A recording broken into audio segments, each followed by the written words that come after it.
আজকের গল্প শেষ আর্তনাদ।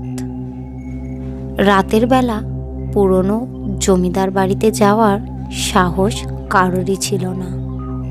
গ্রামের বয়স্করা বলতো গুপ্ত গহ্বরের অভিশাপ নামে এক অদৃশ্য শক্তি বাড়িটিকে গ্রাস করেছে।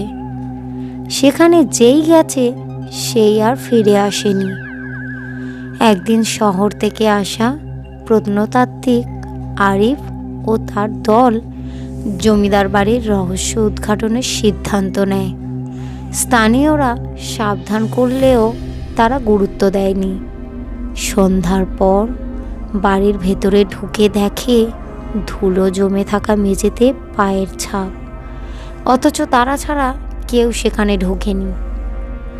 হঠাৎ বাতাসের ভেতর শীতল শ্বাস ফেলার শব্দ ভেসে এলো। ছাদের কাছ থেকে ভেসে এলো গভীর এক হাসির আওয়াজ। ভয় পেলেও আরিফ এগিয়ে চলল। পুরনো একটি পাথরের দরজার সামনে দাঁড়িয়ে সে বলল, এ দরজার পেছনে কি আছে? দলের একজন দরজাটি ঠেলে দিল। হঠাৎ করেই একটা শক্তিশালী ধাক্কা, বিদ্যুৎ চলে গেল। চারিদিকে ঘন অন্ধকারে ঢেকে গেল।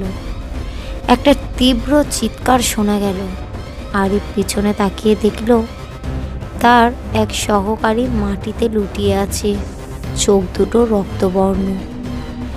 এরপরে ঘটল সবচেয়ে ভয়ঙ্কর ব্যাপার। অন্ধকারের মধ্যে একজোড়া আগুনের মতো চোখ জ্বলজ্বল করতে লাগলো। সেই চোখের মালিক ছিল এক বিকট আকৃতির ছায়ামূর্তি। সে এগিয়ে গেল ধীরে ধীরে। শীতল বাতাস বইতে লাগলো, যেন মৃত্যু খুব কাছে। আরিফের মনে পড়ল গ্রামের বৃদ্ধ লোকের কথা। এই গহ্বর এক অভিশপ্ত আত্মার কারাগার। কেউ যদি এর মধ্যে প্রবেশ করে সে আর ফিরতে পারে না।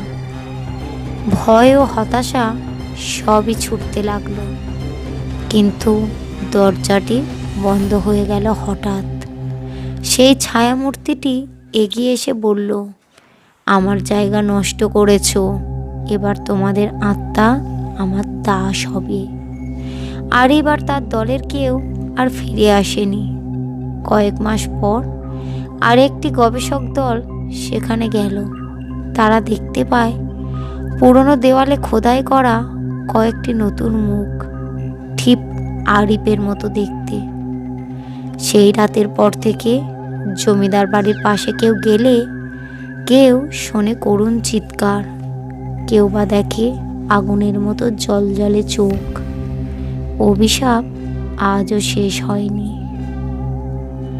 গল্পটি কেমন লাগলো কমেন্ট করবে আর একটা লাইক করবেন।